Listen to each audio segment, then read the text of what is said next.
परमात्मा पाप कर्म दंड को भी काट सकता है। अभी तक जिस भी संत व महापुरुष से मिले उन्होंने यही बताया कि पाप कर्म फल भोगने से ही समाधि संत रामपाल जी महाराज के अमृत वचन। अब जो ही कबीर साहब वहां जिंदा महात्मा वाले रूप में ऊपर गए तो नानक साहिब जी ने देखा कि परमात्मा तो ये है जड़ा तख्त पे विराजमान है।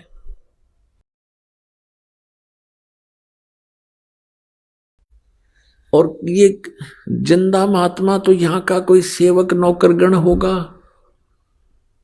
कबीर साहब ने वहां उठाकर चंवर परमात्मा के ऊपर आदर से करने लगे अपने ही दूसरे रूप पर।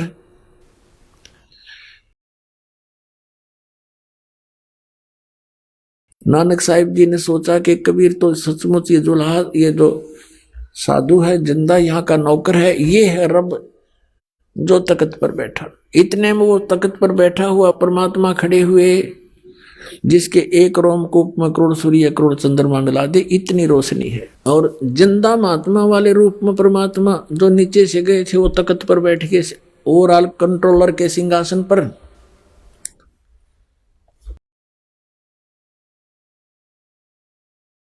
और वो तेजो में शरीर जो था परमात्मा जिंदा वाले महात्मा पर चंवर करने लगा। अब नानक साहिब जी असमंजस में पड़ गए भी भगवान कौन सा इनमें।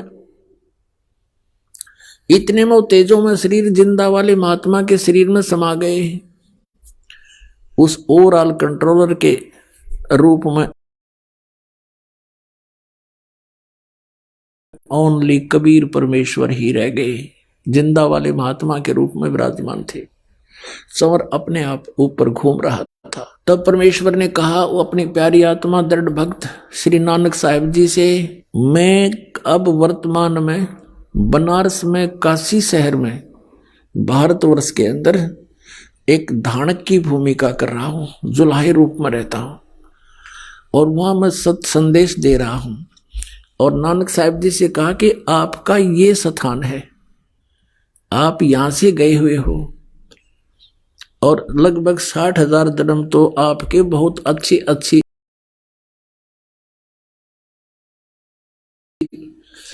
भगत के रूप में हो चुके हैं और तेरे जैसी अच्छी आत्मा भी वहां भटक रही है उन साधनाओं के करने से, तो आम जीव का क्या होगा बच्चा।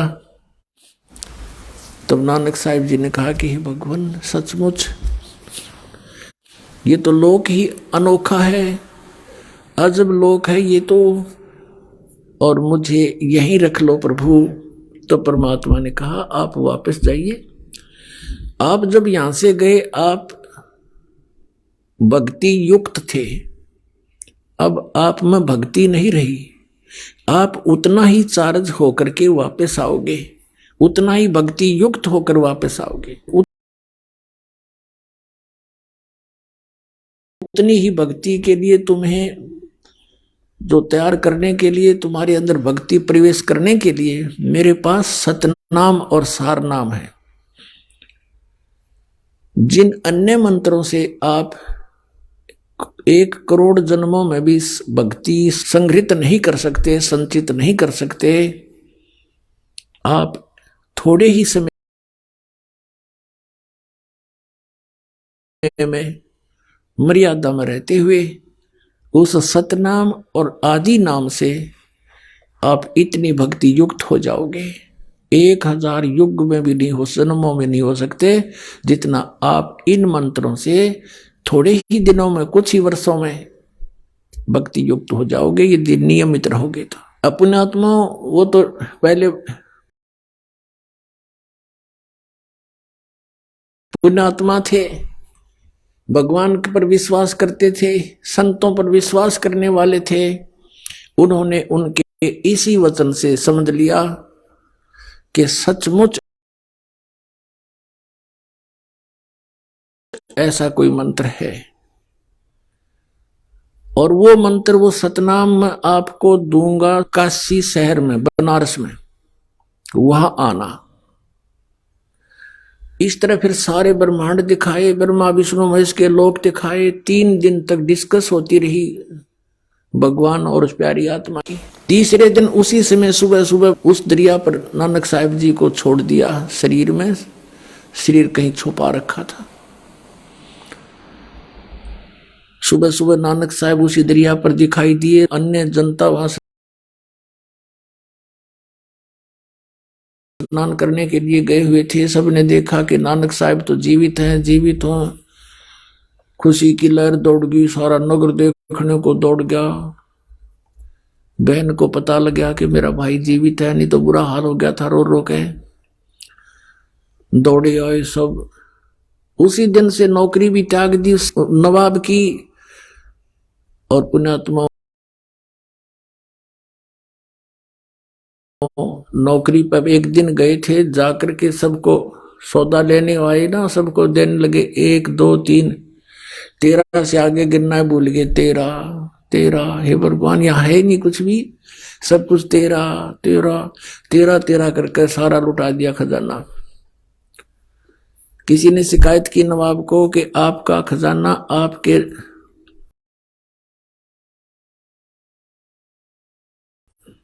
नौकर ने लुटा दिया, खाली कर दिया। और स्वयं वो वहां उस जिंदा वाला जैसे रूप में परमात्मा मिले थे वैसा ही चोला पहन के वेशभूषा बनाकर शमशान घाट पर जा बैठे। उधर से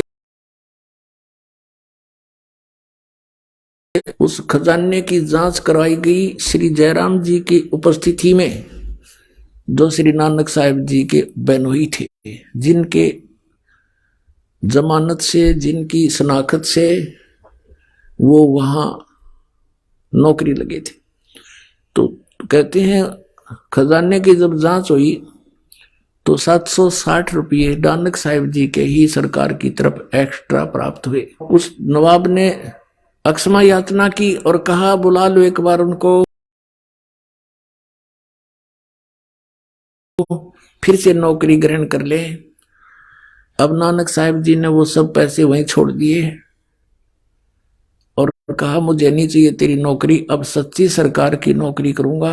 कहने लगे मैं परमात्मा की खोज करूंगा, वो यही बनारस काशी में रहता, यही रहते हैं, पृथ्वी पर आए हुए हैं, मुझे मिले थे। कौन मिला था तुझे? कि मुझे सतपुरुष मिला था, सचखंड लेकर गया था और उसकी खोज करूंगा मैं, मुझे सतनाम प्राप्त करना है। अब इसी प्रकार आदरणीय गरीबदास साहिब जी को परमात्मा मिले थे। गांव छुड़ानी के खेतों में गौ चरा रहे थे, जिंदा महात्मा का रूप बनाकर वहां आए। 10 वर्ष के बालक थे गरीबदास जी, गौ चरा रहे थे और भी कुछ पाली ग्वाले साथ में थे। उनको भी फिर परमात्मा सचखंड लेकर गए थे। उनको शाम को वापस छोड़ दिया था, 10 बजे ले गए थे, शाम के 8 बजे वापस छोड़ दिया था। उनका अंतिम संस्कार करने लगे थे मृत समझकर, तब वापस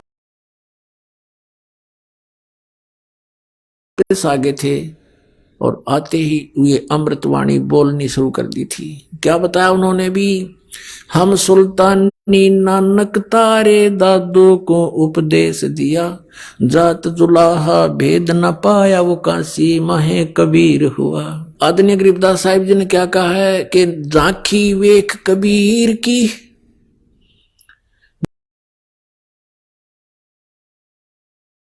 नानक की तीवा वह सिखों के गल पड़ी, इब कौन छुटावेता। कि झांकी वे कबीर की, झांकी माने वो नजारा सचखंड का। जैसे आप 26 जनवरी पर देखते हो भारतवर्ष में झांकियां निकलती हैं, ये हरियाणा प्रांत की झांकी है, ये पंजाब प्रांत की झांकी है। इसमें ऐसा अपने अपने जो मॉडल बना करके प्रदर्शन किए जाते हैं।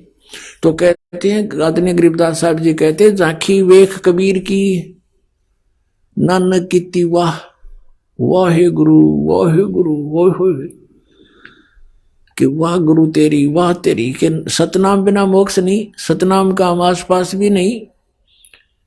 अब उस महात्मा ने, उस महान आत्मा ने इस मंत्र के प्राप्त होने की कितनी खुशी मनाई और कितनी सराहना की अपने गुरुदेव के प्रति, यानी परमात्मा के प्रति। और आपको तो इतनी आसानी से मिल रहा है, आप इसकी कदर नहीं जानते। ये सतनाम आज तक केवल इन चंद महात्माओं को मिला था, उसके बाद इनको बैन कर दिया था कि बताना नहीं। अभी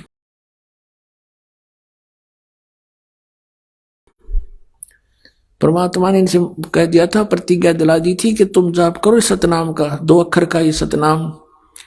इसमें एक ओम मंत्र है, एक तत् है। ओम ब्रह्म का, सरपुरुष का, और तत् ये अक्षर पुरुष का। और सत, जैसे गीता जी अध्याय नंबर 17 के श्लोक 23 में आपने सुना, ओम तत्सत इति निर्देश है ब्रह्मण त्रिविध समर्थ। वो सच्चिदानंद घन परमात्मा के पाने का, सतलोक में जाने का 3 मंत्र का जाप है। तो इसके बारे में गीता ज्ञानदाता अभियान भेज है, उसने 4थे अध्याय के 34वें श्लोक में कहा कि उस तत्व ज्ञान को, जो परमात्मा के विषय में जानकारी है जिसके अंदर, और जो उस परमेश्वर ने स्वयं आकर के अपने मुख कमल से बोला है, उसमें है वो सब ज्ञान। उस ज्ञान को तू तत्वदर्शी संतों के पास जाकर समझ। वो तत्वदर्शी संत जो उस परमात्मा तत्व का ज्ञान कराएंगे। तो गीता ज्ञानदाता ने भी नहीं पता, संकेतिक है ये। अब ये 2 अक्षर का ओम और सत, ये मिलकर बनता है सतनाम। और सार नाम, वो आदि नाम भी कहते हैं उसको, सार नाम भी कहते हैं। और जब तक वो नहीं मिलेगा तब तक जीवन व्यर्थ है। तो इस बात से नानक साहिब जी बहुत परिचित हुए अच्छी तरह। फिर उन्होंने वाहेगुरु सतनाम श्री वाहेगुरु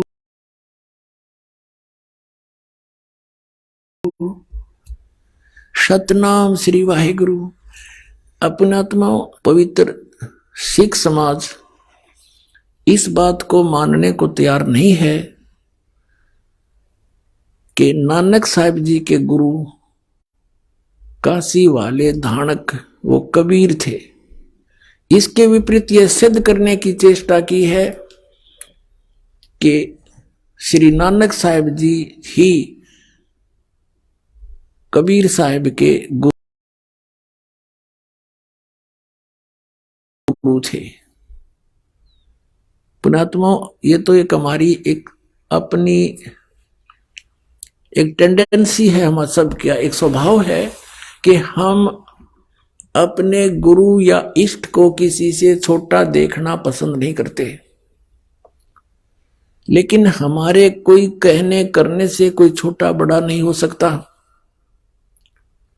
और हमने ये छोटे बड़े के चक्कर में पड़ना भी नहीं चाहिए। हमने ये भी देखना चाहिए कि महापुरुषों ने गुरु और शिष्य का रोल करके हमें क्या बताना चाहा है। तो पुण्यात्मा, एक तो ये आदरणीय गरीबदास साहिब जी ने कहा कि हम सुल्तानी नानक तारे दादू को उपदेश दिया और जात जुलाहा भेद नहीं पाया, काशी माए कबीर होया। तो नानक साहिब जी वहीं से चल पड़े। पहली उदासी उनकी बनारस की थी। रस्ते में बहुत से सिद्धों से, महापुरुषों से, मंडलेश्वरों से चर्चा की और पूछा कि क्या ब्रह्मा विष्णु महेश के माता पिता कौन हैं। सभी ने कहा ये अजर व अमर हैं। तो वहीं से चल पड़ते थे कि नहीं, यहाँ भी नहीं है उस ज्ञान का देने वाला कोई। बनारस में जब कबीर साहब ने ये बता दिया था, नानक जी को प्रथम बार मिले थे कि मैंने स्वामी रामानंद जी से दीक्षा ले रखी है, लेकिन मेरी संतुष्टि नहीं हुई उनसे, अब मैं आपको गुरु बनाता हूं। अपने आत्मा हमने मान बढ़ाई के चक्कर में नहीं पड़ना चाहिए। स्वयं भगवान ने आके अपनी प्यारी आत्माओं को निकालने के लिए अपने आप को एक जीव, एक आम साधारण व्यक्ति सिद्ध किया और उनको महात्मा के नाम से संबोधित किया। तो कहते बड़े बड़ाई ना करे, बड़े न बोलने बोल, और हीरा कबू कहे नहीं मेरा लाख टका है मोल।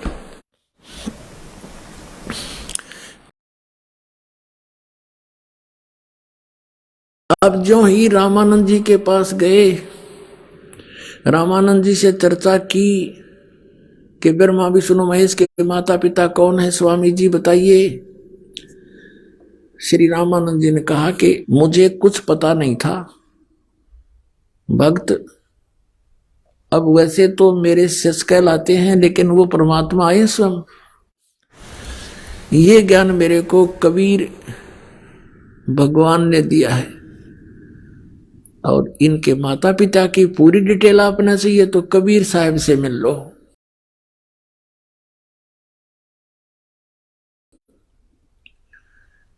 अब नानक साहिब जी ने कहा कि कौन कबीर, कहाँ है वो, अब मुझे मिलाओ उनसे। आदरणीय रामानंद जी ने एक सेवक भेज दिया आदरणीय नानक साहिब जी के साथ, और परम पूज्य कबीर परमेश्वर जी जहां अपनी झोपड़ी में बैठकर कपड़ा बुनने की लीला कर रहे थे, उनको पता था कि पैसी आत्मा आ रहे हैं। कहां तलवंडी पश्चिमी पाकिस्तान में, कहां बनारस काशी शहर भारत में, वहां पैदल पहुंच गए। और कुछ भक्त ऐसा करते हैं जी 3 महीने से पहले नहीं आया जा सकता, दूर बहुत है, अरब तक गाड़ी चलें, रेल चलें, हवाई जहाज चल पड़े। जिन्होंने परमात्मा की कसक लगी वो आगा पीछा नहीं देखते और उन्हीं को मिलता है। तो वहां जाकर देखा कि सचमुच ये तो वही है जो सचखंड में देखा था। हो ये तो सबको धोखा देकर बैठे हैं, खुद भगवान आए हैं। नानक साहिब जी ने कहा था फाई सूरत मुल्क की वेश, ए ठगवाड़ा ठगी देश खरासिया बोता बार। लोगों ये धानक रूप रहा करतार, देखो ये धानक रूप, ये दुल्हा रूप में बैठा ये भगवान, ये भगवान। ये श्री गुरु ग्रंथ साहिब जी के प्रश्न नंबर 24 पर ये वाणी पूरी अंकित है। गुरु ग्रंथ साहिब के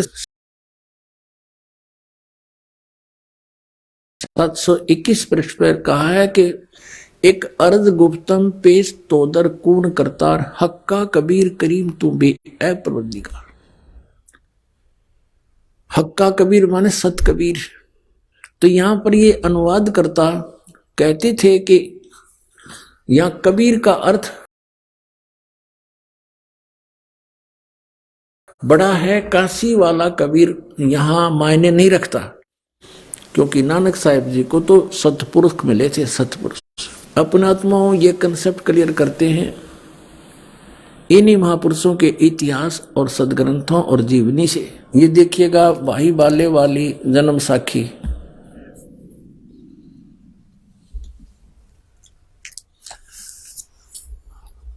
doctor Jawahar Singh Kripal Singh and company, इसके ये प्रकाशक है। ये है ई जन्म साखी, अज तक छप चुकिया नालों वड्डी है, सब तो वड्डी ते पुरातन है, भाई बाले वाली।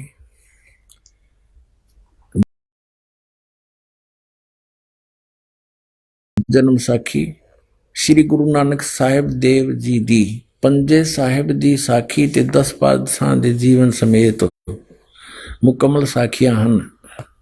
Doctor Jawahar Singh Kripal Singh and company, प्रकाशक पुस्तकां वाले, गली नंबर 8, बाग रामानंद, अमृतसर। अब इसमें आपको दिखाते हैं 252 पृष्ठ पर, ये 251 पृष्ठ पे है। ये सिद्धानाल गोष्ठी हुई, तो यहां है साखी होर चली, आगे साखी होर चली, यहां से चला है। अभी 251 पृष्ठ पे हम देख रहे हैं सिद्धानाल गोष्ठी हुई। मर्दाना ने कहा कि मर्दाना जी आख्या जी तू ता निरंकार है, तू तो खुद परमात्मा है, आगे तक कोई भी ना ही आपके आगे कोई नहीं ठहर सकता, सभी भस्म हो जाते हैं। ता गुरु नानक जी वचन कीता मर्दाना, आसानो करतार ने ऐसा वड्डा गुरु मिलाया है। है इस तो सिद्ध हो गया कि जो गुरु मिले हैं श्री नानक साहिब जी को, वो करतार ने मिलाए, भगवान ने मिलाए, यानी इनका गुरु जी था। ये कंसेप्ट हुआ क्लियर। आगे देखो, आसानो करतार ने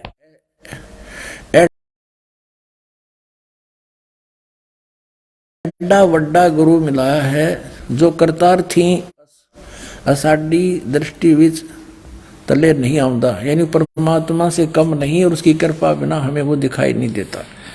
तो यहां फिर आगे चले, यह साखी होर चली, साखी होर चली। इसमें फिर आगे मर्दाना ने पूछा, ये मीना पर्वत की साखी है, 252 पृष्ठ पे सीधा नाल गोष्ठी हुई। ता फिर मर्दाना पूछिया जी तुसानो जो गुरु मिलिया सी उसका नाम की है। ता गुरु नानक जी की हा मर्दाना उसका नाम बाबा जिंदा अखदे हन, जहां तोड़ी जल और पवन है उस दे हुक्म विच चलदे हन, अते अग्नि और मिट्टी ए भी उस दे आगे आखे विच हन। और जिस ताही बाबा जिंदा मिलेगा उस ताही बाबा आखना चाहिए, होरस ताही बाबा नहीं आखना, यानी सबका दादा ओए है और किसी को दादा भी मत कह दिए, सबका बाबा वही है। ता मर्दाने कि हाँ गुरु जी असी भी ते तुहाडे नाल सी फिरदे आहे ते तुसां नू कद मिलिया है। ता गुरु नानक जी की हा मर्दाना, अजे तू असा थी नहीं आया से, तुम्हारे साथ नहीं था। जद असी मिलन गए से ता मर्दाने किहा जी कद गए से ता गुरु जी किहा जद सुल्तानपुर विच डुबकी लाई सी, सुल्तानपुर में दरिया में डुबकी लाई सी, तब मर्दाने असी 3 दिन उसे पासे रहे से, 3 दिन उसी के पास रहे थे। मर्दाना भाई बाला जानते हैं, मर्दाना वो ऐसा गुरु है जो जिसकी सत्ता संपूर्ण जगत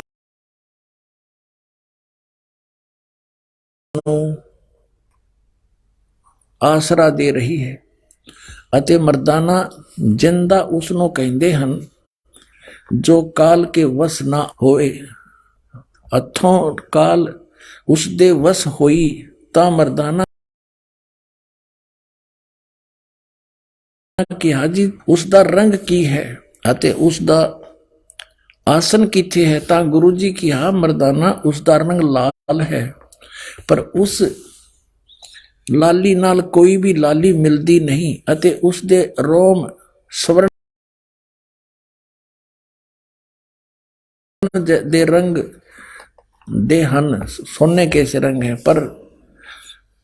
पर उन्हां दे नाल सोना भी दख नहीं देंदा है। अब इसे सिद्ध हो गया कि उनको बेई नदी में जब डुबकी लगाई तब उनको गुरु मिला। अब और दिखाते आपको, कंसेप्ट क्लियर करते हैं। ये है प्राण संगली, और ये कहाँ से छपी है? प्राण संगली प्रथम भाग यहां से छप, प्रकाशक है बेलविडियर प्रिंटिंग वर्क्स।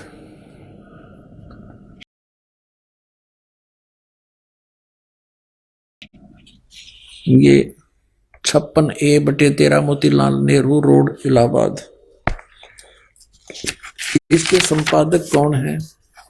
तो संत संपूर्ण सिंह जी।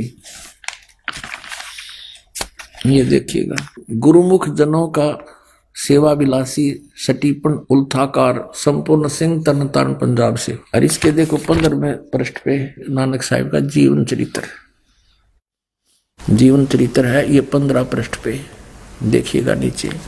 संवत 1554 में गुरुजी एक दिन नियमानुसार पहर रात रहे सेवक के साथ बेई नदी पर स्नान करने को गए, तो वहां एक साधु से भेंट हुई,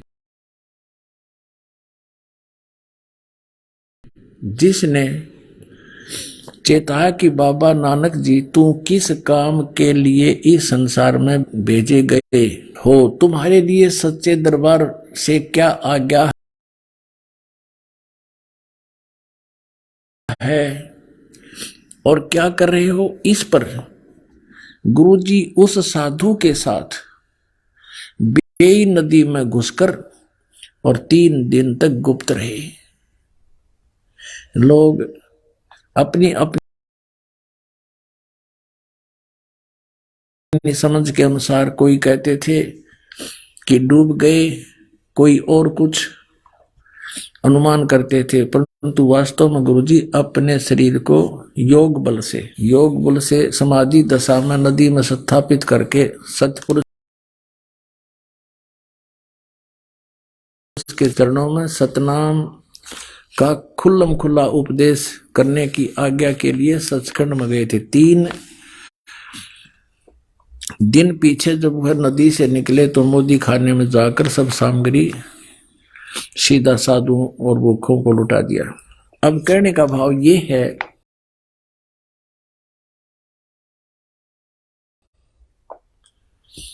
कि इनको कौन मिले थे, उन्होंने कंसेप्ट क्लियर कर दिया कि मुझे एक साधु मिला था। अब आपको हिंदी में भी दिखाते हैं, ये देखिएगा, ये हिंदी वाली है, ये भाई बाले वाली जन्म साखी, और ये कहां से छपी है? भाई चतर सिंह जीवन सिंह अमृतसर तक। भाई बाले वाली श्री गुरु नानक देव जी की जन्म साखी, ये यहां से छपी अमृतसर से। ये इधर भी देखिए,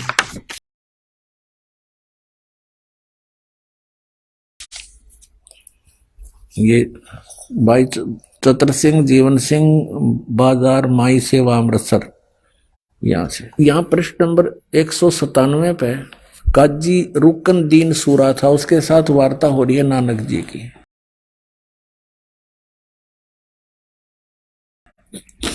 नानक आखे रुकन दीन सच्चा सुनो जवाब, चारों कूट सलाम कर ता तू ही होए सवाब।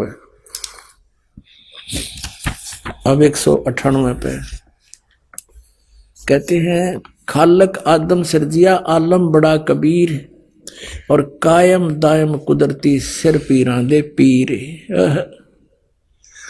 अब देखो यहां आलम बड़ा कबीर और सब पीरां दे पीर, सिर पीरां दे पीर, इसका अर्थ इसी दासा हो गया। अगर यहां कबीर का अर्थ कोई बड़ा करता है गुरु ग्रंथ साहिब में 721 पृष्ठ वाले को, तो उसको यहां भी देखना चाहिएगा। नानक साहिब जी ने ये कंसेप्ट क्लियर कर दिया।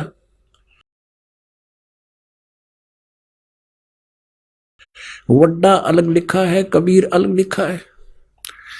जिस खालक यानी परमात्मा ने आदम जी की रचना की, आदम जी को उत्पन्न किया, वह आलम माने परमात्मा, बड़ा यानी सबसे सुप्रीम, सबसे सर्वशक्तिमान, वो कबीर परमात्मा है जिसने आदम की भी रचना की। और कायम दायम कुदरती, और वही गुरु रूप में सिर पीरों के पीर, वही गुरु रूप में यहां आता है। अब कहते हैं, सजदे करे खुदाई नु आलम बड़ा कबीर।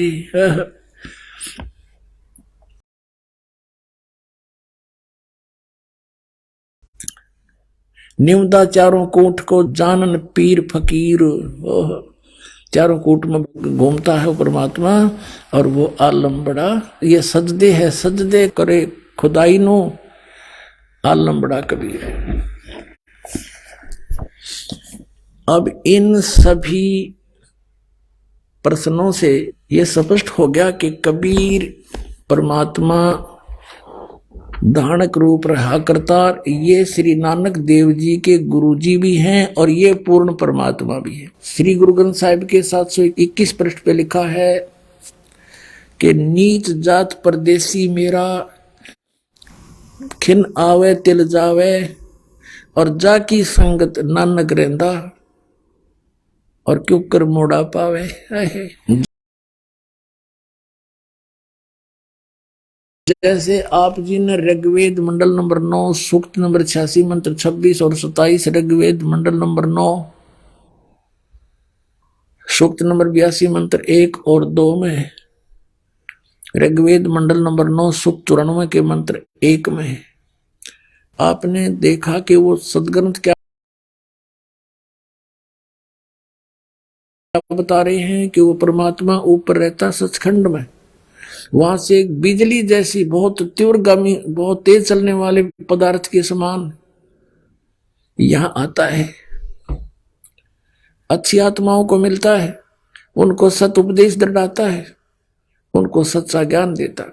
अब ये भी नानक साहिब जी ने कंसेप्ट क्लियर कर दिया कि जब ये सचखंड में गए, उस सतलोक में प्रकाश है बहुत, वो स्वयं प्रकाशित है, और वहां उस प्रकाश के अंदर एक निरंकार भगवान बैठा है। देखिएगा, यह है सचखंड की साखी 309 पृष्ठ पे।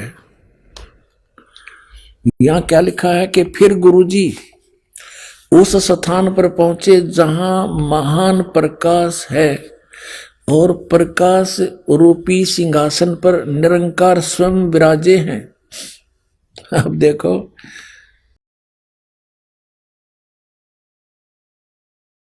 उसमें प्रकाश है और प्रकाश रूप सिंहासन पर निरंकार स्वयं विराजे हैं, यानी वो लोक भी प्रकाश में है और परमात्मा भी प्रकाश में है और सिंहासन पर विराजमान है। और देवी देवता अवतार अपने अपने हाथ बांधे हुए आज्ञा की प्रतीक्षा में खड़े हैं। वह प्रकाश लाखों चंद्रमाओं के प्रकाशों से परम सुखदायक शीतल प्रकाश है। तब गुरुजी ने वहां स्तुति की, विष्णु जी की उपस्थिति में वह स्थान परम रम्य हो रहा था। तब भगवान ने प्रेम से कहा, आओ नानक देव, तुम तो सदैव मुझ में मिले हुए हो, तुम में और मुझ में कोई अंतर नहीं है। तुमको सतनाम के उपदेशार्थ संसार में भेजा है। तब गुरुजी ने कहा कि हे सर्वज्ञ, जहां आपकी आज्ञा थी वहां सतनाम का प्रकाश मैंने किया है, और जहां जो आज्ञा होगी वहां मैं पूर्ण करूंगा। यह कहकर गुरुजी ने शब्द कहा।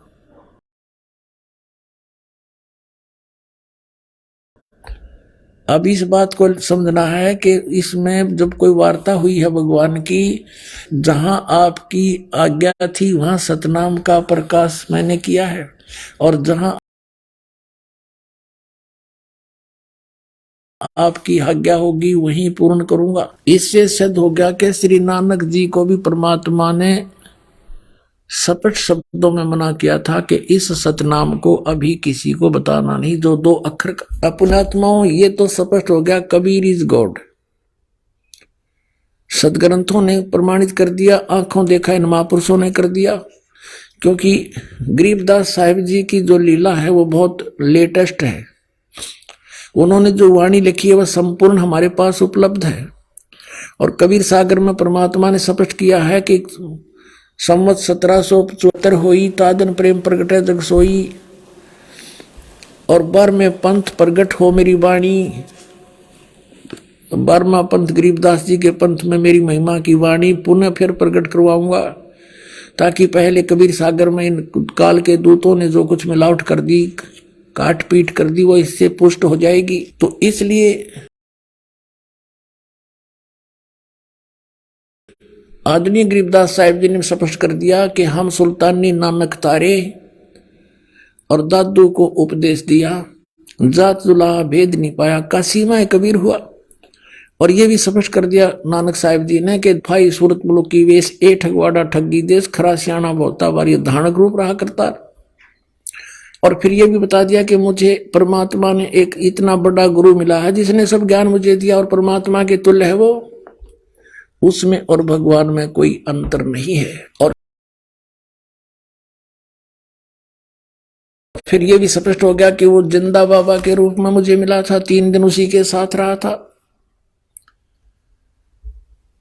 अब उसने कौन सा सतनाम दिया था, वो 2 अक्षर का कौन सा मंत्र है। नानक साहब ने कहा कि जे तू पढ़ा बिंदो अक्षर बिंदो नावा, पंडित को कहते हैं हे पंडित, यदि तू इन 2 अक्षर इन 2 नाम के बगैर कोई जाप करता है तो चारों वेद गीता को घोटे बैठा है, कुछ भी तुझे लाभ होने वाला नहीं है। तो कबीर परमेश्वर ने भी कहा है कि कबीर 2 अक्षर 2 भाग होगा खसम तलेगा राख, ये 2 मंत्र जाप करण के हैं। और कुछ अनाड़ी कहते हैं ये जाप करण के नहीं, ये तो साधना करण के। साधना क्या की होगी बताओ, नाम के जाप की साधना होती है और कोई हठ योग करना होता है इसमें। अब आपको दिखाते हैं वो कौन सा मंत्र है 2 अक्षर का।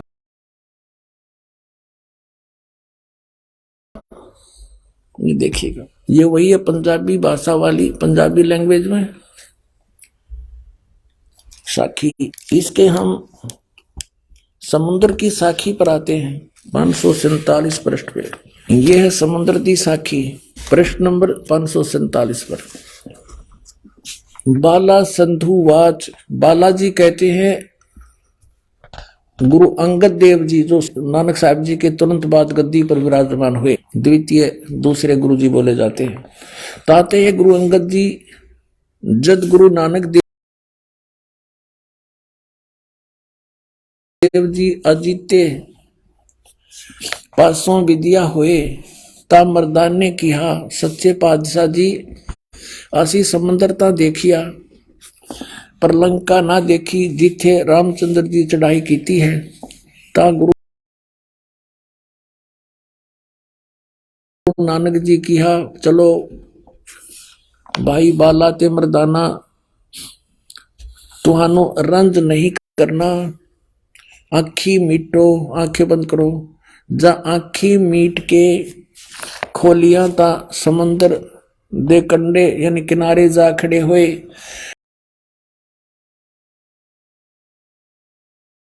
ते आखन लगे बाला ते मर्दाना मेरे पीछे पीछे चले आओ। मुखों वाहिगुरु वाहिगुरु कहिंदे आओ, ते आगे आगे गुरु जी तुर पे, जैसे धरती ऊपर तुरदे सन उसी तरह समंदर ऊपर तुर पे जा चले। जावण ते पीछे बाला ते मर्दाना जावण, ता मर्दाने विचार कीती कि गुरु नानक देव जी ओम सोहम जप दे जांदे हन।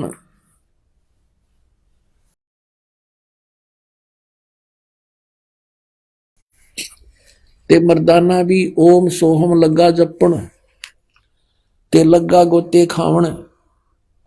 ता गुरु नानक देव जी देखण, ता मर्दाना गोते खांदा है। ता गुरु नानक देव जी कहा मर्दाना गुरु जी करनी वल नहीं देखना।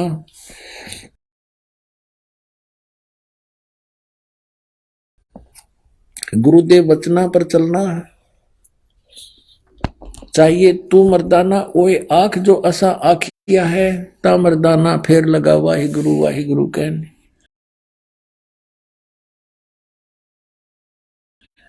ता फिर जल ऊपर वैसे ही तुरन लगा। अपने आत्मा आपको दिन में भी बताया था कि परमात्मा ने सभी महापुरुषों से इनसे कह दिया था कि अभी ये सतनाम सार्वजनिक मत करना। यदि तुमने अभी इसको सार्वजनिक कर दिया तो पिछली पीढ़ी वाले हंस पार नहीं हो पाओगे। जो ये पीढ़ी, इसके लिए सारा कुछ खेल हो रहा था। तुम इसका जाप करते रहना, लेकिन इस पिछली पीढ़ी तक इसको किसी को सार्वजनिक नहीं करना। अब इन महापुरुषों के लिए आदेश था किसी को बताना नहीं। ये भी कंपलसरी था कि इन्होंने ये एफिडेविट बनाना था कि हम ये जाप किया करते थे, इससे हमारा मोक्ष हुआ। अब जैसे आदरणीय गरीबदास साहिब जी कहते हैं, झांकी वे कबीर की नानक की तीवाह, और वह सिखा का गल पड़ी कौन छुटावे था। अब नानक साहब ने इस उद्देश्य से कहा था कि ये नाम तो मैं बताऊं नहीं, और वाहेगुरु वाहेगुरु का जाप दे दिया। वाहेगुरु वो किसको कहते थे? कबीर परमेश्वर को, सतपुरुष को, कि तुम वाहेगुरु वाहेगुरु करते रहो। और साथ में प्रथम 5 नाम भी दिया करते थे, और उसके साथ साथ धर्म यज्ञ भंडारे शुरू करवाए थे। नानक साहिब जी के पास जब कोई संगत आती थी, ये स्वयं ही सबको भंडारा कराते थे, अपने खेतों में काम करते थे। लास्ट के 16 वर्ष ये अपने घर पर रहे, खेतों में कार्य जैसा कर सकते थे वो करते थे, भक्ति भी करते थे, आने वाले को उपदेश भी देते थे। तो ये इन्होंने इसलिए गुप्त रखा कि ये बताना नहीं किसी को, नहीं तो काल के दूत जैसे राधा स्वामी पंथ, ये धन धन सतगुरु पंथ, सच्चा सौदा सिरसा जगमाल वाली, जय गुरुदेव पंथ मथुरा वाला, आगरा वाला, व्यास वाला राधा स्वामी, ठाकुर जी वाला राधा स्वामी, ये सब नकली पंथ हैं। इनके पास ये 2 अक्षर का मंत्र नहीं है, आदि नाम इनके पास नहीं। जैसे घट रामायण के अंदर तुलसी साहिब जी ने लिखा, हाथरस वाले ने, कि 500 नाम काल के जानो, जब दानी मन शंका आनो। 500 नाम काल जी व्याख्या, 6वां नाम गुप्त कर रखा। फिर बताया कि सतनाम ले सतलोक सिधाऊं, आदि नाम ले काल गिराऊं।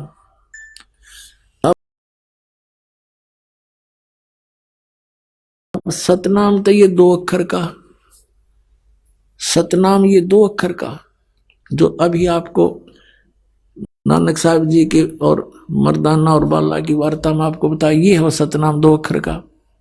और इसके आसपास भी नहीं है ये सचखंड के गीत गाने वाले राधा स्वामी वाले पंथी। यानी इस विश्व में कोई भी इस मंत्र से परिचित नहीं। पुण्यात्मा इस दास के अतिरिक्त ये सत्कर मान लेना तुम, और कोई अधिकारी नहीं। यदि किसी से ज्ञान हो जाए तो ये अधिकारी नहीं देने के। इसलिए परमात्मा ने इन काल के दूतों से इसे बचाए रखने के लिए, अगर गुरु ग्रंथ साहिब में ये लिख दिया जाता तो महापुरुषों ने, जिन्होंने गुरु ग्रंथ साहिब को बनाया, सब वाणियों का, पवित्र अमृतमणि वाणियों का संग्रह किया, उस समय इन्होंने इस बात को मद्देनजर रखा कि कहीं ये ओम सोहम का मंत्र, सतनाम 2 अक्षर का, और गुरु ग्रंथ साहिब में लिखा गया, आने वाले भक्त इसको पढ़ेंगे, और पढ़ेंगे तो गुरु जी की आज्ञा की अवहेलना होने से ये हानि को प्राप्त हो जाएंगे। जैसे मर्दाना के साथ कैसी भयंकर दुर्घटना होगी थी, वो मौत को प्राप्त हो गया था। तो इस मद्देनजर से उन्होंने, जहां पर भी गुरु ग्रंथ साहिब के अंदर नानक साहिब जी की वाणी में ये मंत्र था, निकाल दी, वह वाणी नहीं रखी ग्रंथ साहिब में। इसके लिए नानक साहिब जी ने एक अच्छा प्रयत्न किया कि एक प्राण संगली बनाई, और उसको एक राजा के पास सुरक्षित रख दी कि आप इसको सुरक्षित रखना, और मेरा कोई सिख है उसको देना, नहीं तो किसी आम व्यक्ति का हाथ ना लगने देना। ये मेरी आत्मा है, आने वाले जीवों के लिए उद्धार होगा, संसार से पार करने का इसमें एक बहुत अच्छा मार्ग मैंने लिखा है। आम व्यक्ति के ये हाथ नहीं लगना चाहिए। अब पुण्यात्मा फिर दिखाते हैं आपको थोड़ा सा रिहर्सल कि ये प्राण संगली जो है नानक साहिब जी ने लिखी और एक राजा के पास सुरक्षित रख दी। मर्दाना डूब गया होता इस मंत्र का जाप करने से।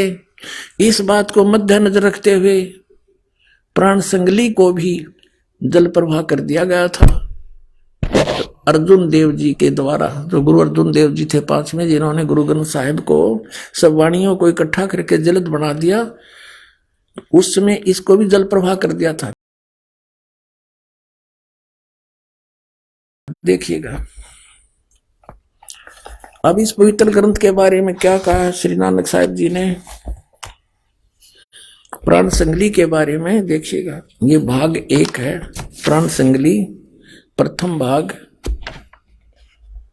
श्री गुरु नानक साहिब विरचित प्राणों का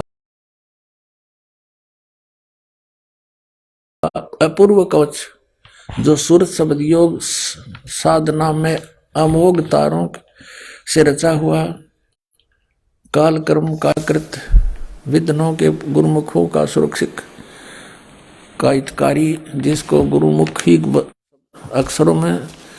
गुरुमुखी अक्षरों से भाषा अक्षरों में सटीपण तैयार करके गुरु साहिब के संक्षिप्त जीवन चरित्र समेत संत संपूर्ण सिंह ने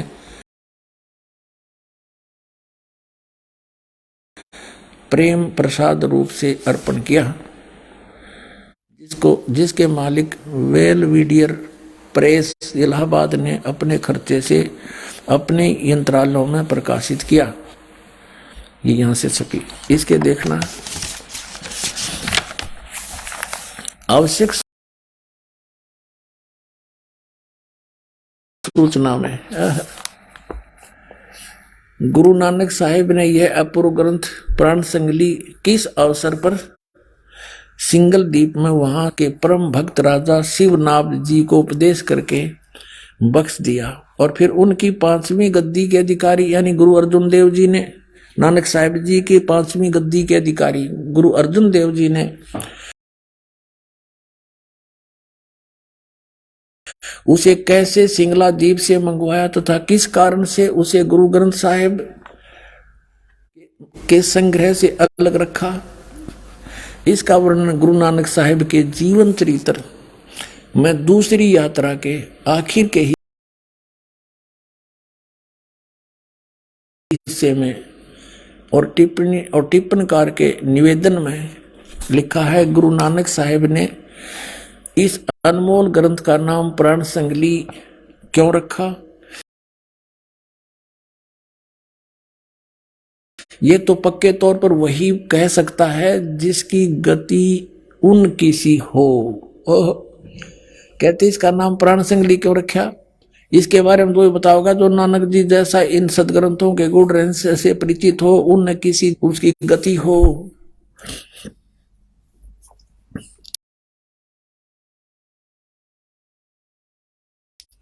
तो भी कुछ लखावा उसका उनके उस वचन से होता जो निज मुख से नानक साहिब ने बोले हैं, जो उन्होंने राजा शिवनाभ से कहा था, ये ग्रंथ मेरी देह है। नानक साहिब जी कहते हैं ये मेरा शरीर है, ये मेरा स्थूल रूप समझना। पुराणों मेरियों का संग्रह कहो कवच है, जगत समुद्र का ये पुल है, यानी संसार से पार होने का इसमें सही मार्ग लिखा मैंने। और ई प्राण संगली मैं तैनू बख्शी है, ई अदर वस्तु है, सो तय ही जरी है, यानी तू इसका अधिकारी है, तेरा विश्वास हुआ इसका मेरे इस ज्ञान का, इसलिए मैं तुझे बख्श दी है। ई प्राण संगली अमृत प्रवाह है, तेरे ही मुख विखे प्रवेश हुई है, और 3 लोकां विच इस वस्तु ਨੂੰ संभालता कोई नहीं, ताते प्राणों विखे प्राण संगली रखनी। इस वचन से स्पष्ट होता है कि यह ग्रंथ प्राणों का संग्रह रूप है। अब इन्हें पता नहीं प्राण माने श्वासों का श्वास, और ये मंत्र जो ओम सोहम यानी सतनाम 2 अक्षर का, ये श्वासों से सिमरण होता है। इसकी विधि है, जिसको प्राप्त है दास से उसको खूब पता है। और नानक साहब ने खूब लिखा था इसमें, जिसमें प्राण पिंड का निर्णय, ये तो लेखक की बात है, प्राणों में मन के निरोध का पूरा भेद लिखा है। संभव है इसको गुरु ग्रंथ साहिब की जिल्द में शामिल ना करने की वजह यही हो कि गुरु अर्जन देव जी ने समय अनुसार इसे हरेक छोटे बड़े की दृष्टि में लाना उचित न समझा।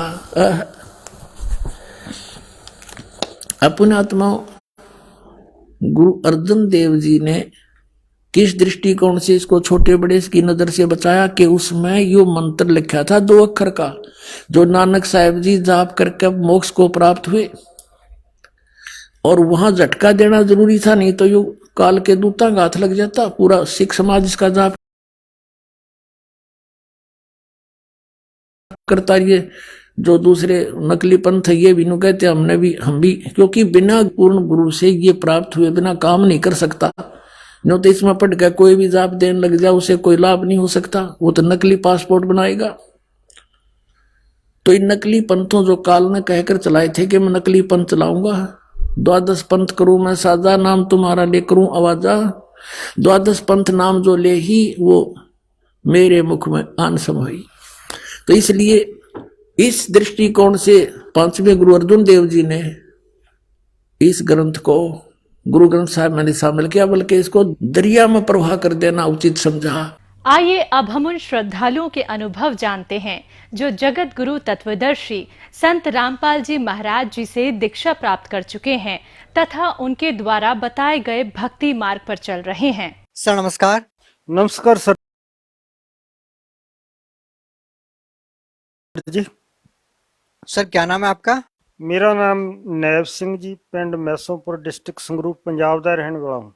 सर संत रामपाल जी महाराज जी से नाम दीक्षा कब लिया आपने?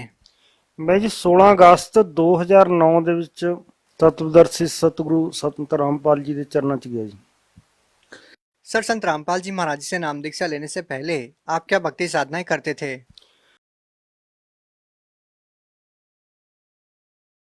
ਉਸ ਤੋਂ ਪਹਿਲਾਂ ਜੀ ਮੈਂ ਸਾਡੀ ਪਰੰਪਰਾ ਅਨੁਸਾਰ ਜੋ ਸਿੱਖ ਧਰਮ ਦੇ ਵਿੱਚ ਮੇਰਾ ਜਨਮ ਸੀ, ਉਸ ਤਰ੍ਹਾਂ ਦੇ ਪਾਠ ਕਰਨੇ ਜਾਂ ਪਾਠ ਕਰਵਾਉਣੇ, ਅਖੰਡ ਪਾਠ ਕਰਾਉਣੇ, ਸਹਿਜ ਪਾਠ ਕਰਾਉਣੇ ਜਾਂ ਆਪ ਘਰ ਦੇ ਵਿੱਚ ਪਾਠ ਕਰਨਾ, ਸੁਖਮਨੀ ਸਾਹਿਬ ਦੇ ਪਾਠ ਕਰਨੇ, ਤੇ ਇਸ ਤਰ੍ਹਾਂ ਦੀ ਅਸੀਂ ਕਿਰਿਆ ਕਰਦੇ ਸੀ। ਤੇ ਨਾਲ ਨਾਲ ਨਾ ਮੇਰੇ ਕੁਝ ਦੋਸਤ ਸੀਗੇ ਰਾਧਾ ਸਵਾਮੀ, ਉਹ ਪੰਥ ਦੇ ਵਿੱਚ ਵੀ ਮੈਂ ਕੁਝ ਟਾਈਮ ਜਾਂਦਾ ਰਿਹਾ। ਤੇ ਬਾਅਦ ਦੇ ਵਿੱਚ ਮੈਂ ਲਗਭਗ 2000 ਦੇ ਵਿੱਚ ਨਾ ਆਪਣੇ ਜੋ ਡੇਰਾ ਸਰਸਾ ਵਾਲੇ ਨੇ ਗੁਰਮੀਤ ਰਾਮ ਰਹੀਮ ਸਿੰਘ, ਇਹਨਾਂ ਦੀ ਸ਼ਰਨ ਦੇ ਵਿੱਚ ਵੀ ਮੈਂ ਲਗਭਗ 9 ਸਾਲ ਤੱਕ ਹੀ ਰਿਹਾ, ਜਦੋਂ ਤੱਕ ਮੈਂ ਸਤਿਗੁਰੂ ਰਾਮਪਾਲ ਜੀ ਮਹਾਰਾਜ ਦੇ ਚਰਨਾਂ 'ਚ ਨਹੀਂ ਆਇਆ। ਉਸ ਟਾਈਮ ਤੱਕ ਨਾ ਮੇਰਾ ਇਹਨਾਂ ਦੇ ਚਰਨਾਂ 'ਚ ਆਉਣ ਦਾ ਇੱਕ ਕਾਰਨ ਬਣ ਗਿਆ ਸੀ। सर जब सिख धर्म में जो साधनाएं चली आ रही है, आप सिख हैं और आप गुरु ग्रंथ साहिब को मानते हैं और उसके बाद आप डेरा सिरसा से भी जुड़ते हैं, 9 साल तक गुरमीत राम रहीम सिंह से नाम दीक्षा लेकर के भक्ति करते हैं, तो फिर उसके बाद आप संत रामपाल जी महाराज जी से क्यों जुड़े? ਸਰ ਜੀ ਮੇਰਾ 2008 ਦੇ ਵਿੱਚ ਨਾ ਐਕਸੀਡੈਂਟ ਹੋ ਗਿਆ ਸੀਗਾ। ਉਹ ਐਕਸੀਡੈਂਟ ਦੇ ਵਿੱਚ ਨਾ ਮੇਰੀ ਇਹ ਲੱਤ ਬੜੀ ਬੁਰੀ ਤਰ੍ਹਾਂ ਟੁੱਟ ਚੁੱਕੀ ਸੀ। 2008 ਤੋਂ 9 ਤੱਕ ਮੈਂ 16 ਅਗਸਤ 9 ਤੱਕ ਤਾਂ ਹੀ ਮੰਨੋ ਕਿ ਮੈਂ ਹਸਪਤਾਲਾਂ ਦੇ ਚੱਕਰ 'ਚ ਰਿਹਾ। ਲਗਭਗ 1 ਸਾਲ ਬੀਤ ਗਿਆ ਸੀ, ਮੇਰੀਆਂ ਇਹ ਲੱਤ ਦੀਆਂ ਹੱਡੀਆਂ ਗਲ ਗਈਆਂ ਸੀ, ਫਿਕਸੇਟਰ ਲੱਗ ਗਿਆ ਸੀ, ਤੇ ਐਂਡ ਦਾ ਕੰਮ ਇਹ ਸੀ ਕਿ ਮੇਰੀ ਇਹ ਲੱਤ ਡਾਕਟਰ ਨੇ ਕੱਟਣੀ ਸੀ। ਇਹ ਮੇਰੀ ਲੱਤ ਹੈ, ਇਸ ਤਰ੍ਹਾਂ ਇਹਦੀ ਕੰਡੀਸ਼ਨ ਆ ਬਿਲਕੁਲ। ਦੇਖੋ ਇਹ ਸੁਰਾਖ ਸੀ ਇੱਥੋਂ ਦੀ, ਮੇਰੇ ਨਾ 24 ਘੰਟੇ ਮਵਾਦ ਨਿਕਲਦਾ ਰਹਿੰਦਾ ਸੀ। ਹੱਡੀਆਂ ਮੇਰੀਆਂ ਅੰਦਰੋਂ ਡਾਕਟਰ ਕਹਿੰਦੇ ਸੀ ਬਿਲਕੁਲ ਗਲ ਚੁੱਕੀਆਂ ਨੇ, ਤੇ ਇਹ ਤੇਰੀ ਲੱਤ ਜਿਹੜੀ ਕੱਟ ਕੇ ਇਹ ਕੰਮ ਸਰੂਗਾ ਤੇ ਡੁਪਲੀਕੇਟ ਲੱਤ ਲਾਉਣੀ ਪਊ। ਇਸ ਤਰ੍ਹਾਂ ਦੀ ਗੱਲ ਬਣ ਗਈ ਸੀ ਉਸ ਟਾਈਮ। ਫਿਰ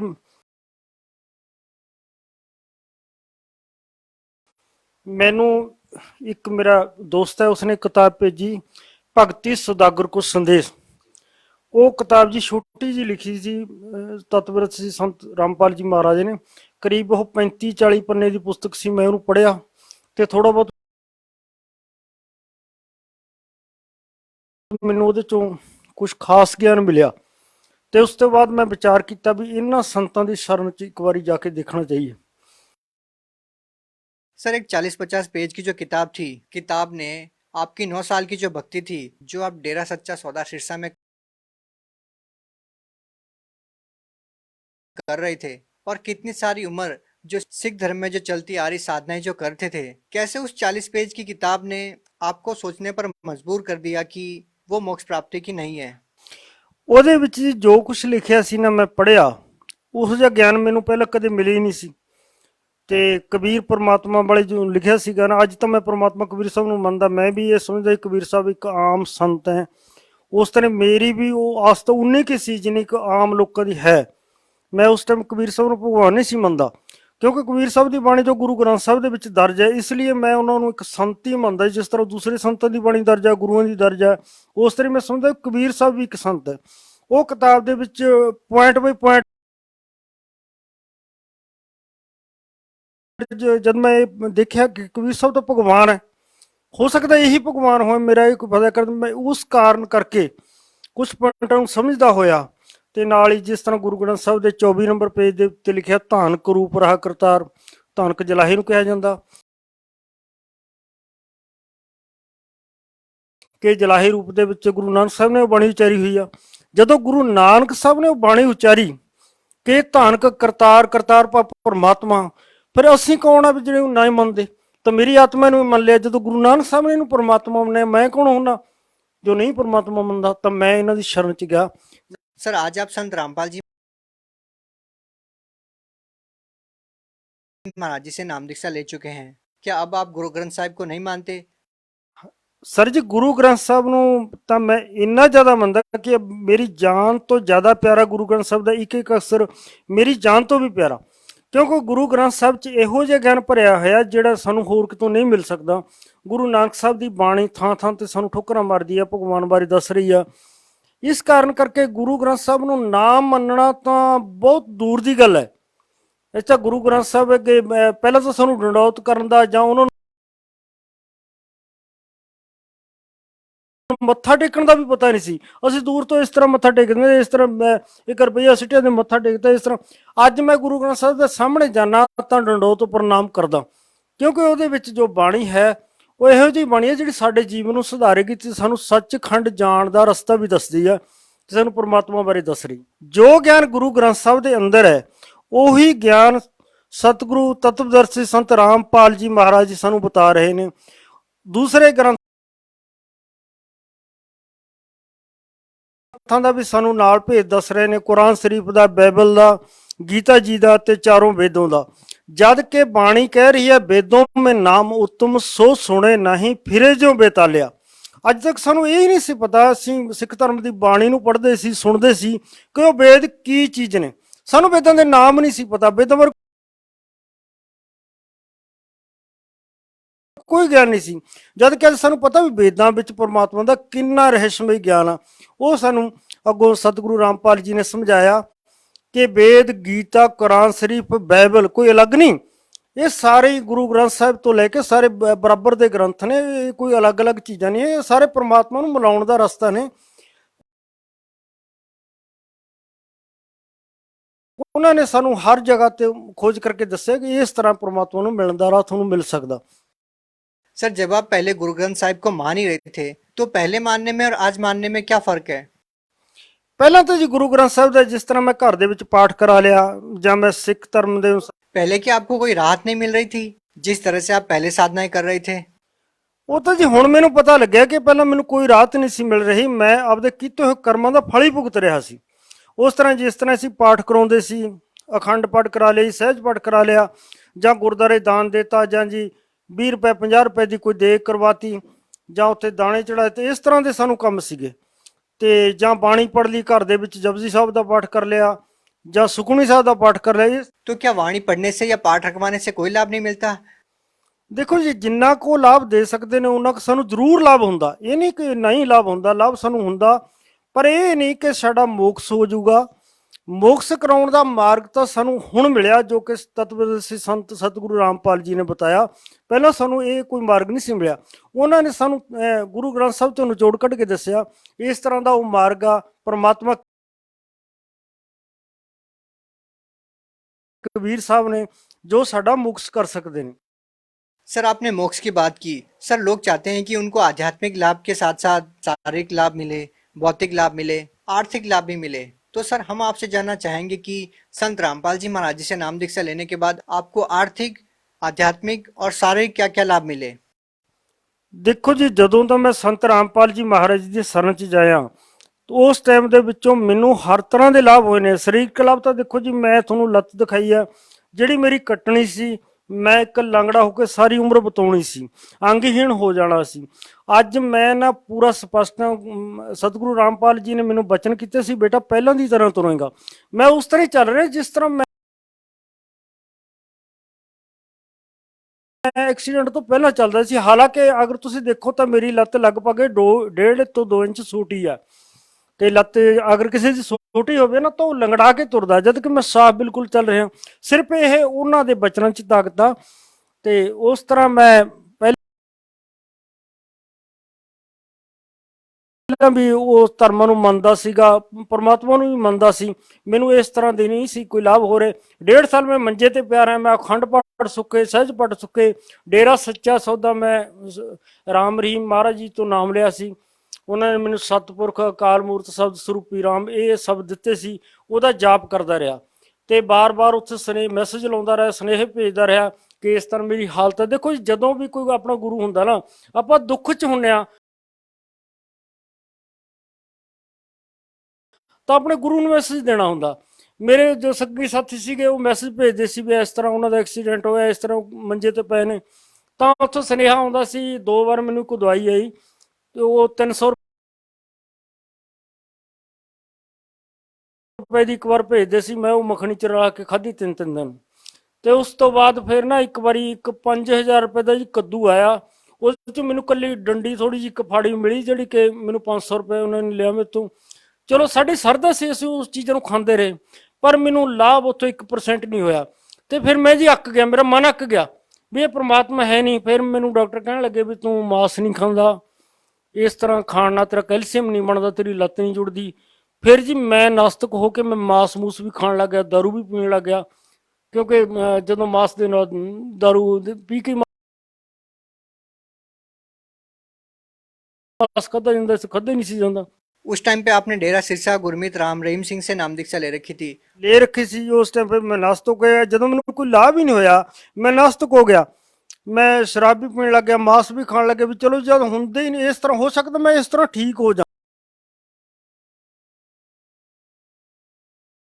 ਕਿਉਂਕਿ ਮੈਨੂੰ ਤਾਂ ਆਪਦਾ ਰੋਗ ਕਟਾਉਣ ਦੀ ਸੀ। ਮੇਰੀ ਲੱਤ ਠੀਕ ਹੋਵੇ, ਮੇਰੀ ਲੱਤ ਜੁੜ ਜਾਵੇ ਤੇ ਮੈਂ ਠੀਕ ਹੋ ਜਾ। ਮੈਂ ਮਾਸ ਵੀ ਖਾਦੇ, ਸਭ ਕੁਝ ਕੀਤਾ ਮੈਂ।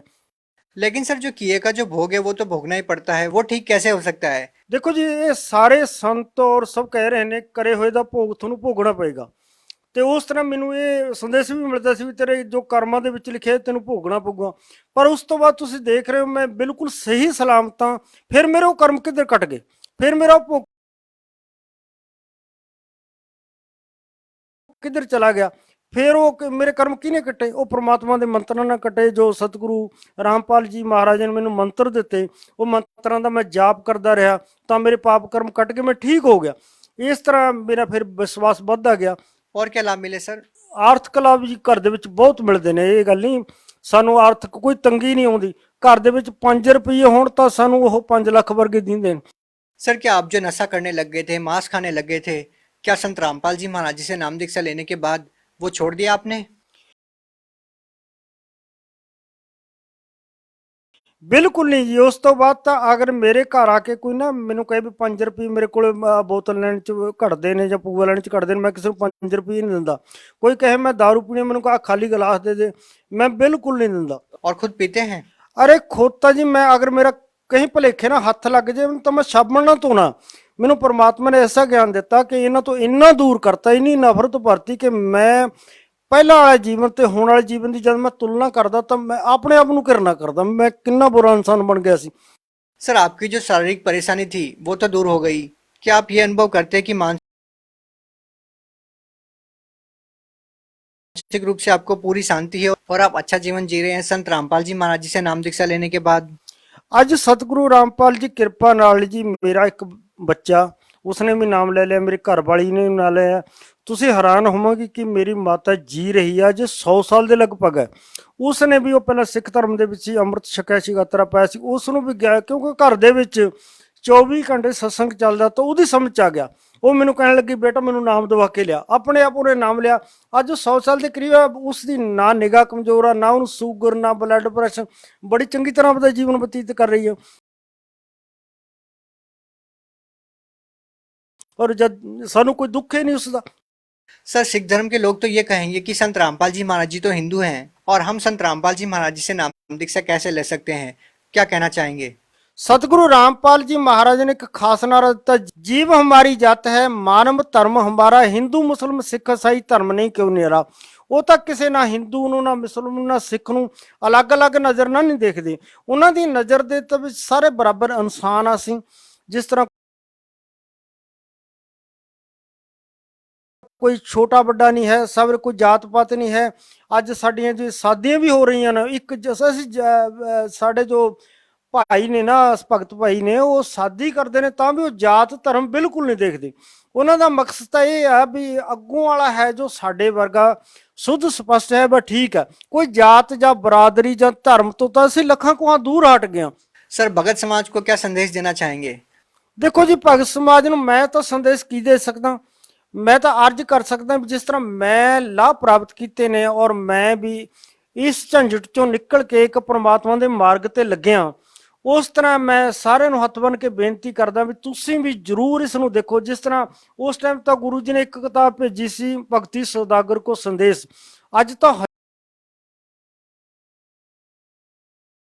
हजारां किताबां छपतियां, ज्ञान गंगा, जीने की राह, गीता तेरा ज्ञान अमृत, हर तरह की पुस्तक छापी है।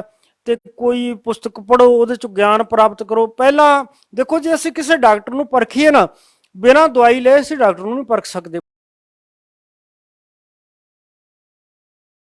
पहला ਉਹਦਾ ਗਿਆਨ ਦੇਖੋ, ਠੀਕ ਆ ਉਹਦਾ ਗਿਆਨ ਸਮਝ ਚ ਆ ਗਿਆ ਤਾਂ ਉਹ ਤੋਂ ਦਵਾਈ ਸਮਝ। ਜਿਵੇਂ ਹੁਣ ਡਾਕਟਰ ਦੇ ਲਿਖਿਆ MBBS PhD ਜੋ ਵੀ ਉਸਨੇ ਆਪਣੀ ਡਿਗਰੀ ਲਿਖੀ ਹੋਈ ਆ, ਪਹਿਲਾਂ ਉਹ ਡਿਗਰੀ ਨੂੰ ਜਾਂਚ ਲਓ, ਉਸ ਤੋਂ ਬਾਅਦ ਉਹ ਡਾਕਟਰ ਤੋਂ ਦਵਾਈ ਖਾ ਕੇ ਦੇਖੋ, ਪਰਖ ਕੇ ਦੇਖੋ ਕਿ ਇਹ ਡਾਕਟਰ ਹੈ ਵੀ ਡਾਕਟਰ।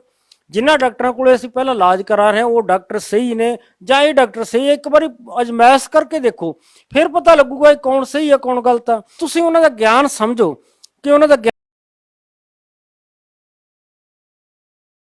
ਗਿਆਨ ਕੀ ਕਹਿ ਰਿਹਾ, ਅਤੇ ਉਹ ਗਿਆਨ ਲੈਣ ਤੋਂ ਬਾਅਦ ਤੁਸੀਂ ਉਪਦੇਸ਼ ਲੈਣ ਤੋਂ ਬਾਅਦ ਤੁਸੀਂ ਦੇਖੋ ਤੁਹਾਨੂੰ ਕੀ ਲਾਭ ਹੋ ਰਿਹਾ। जी धन्यवाद। सत श्री अकाल।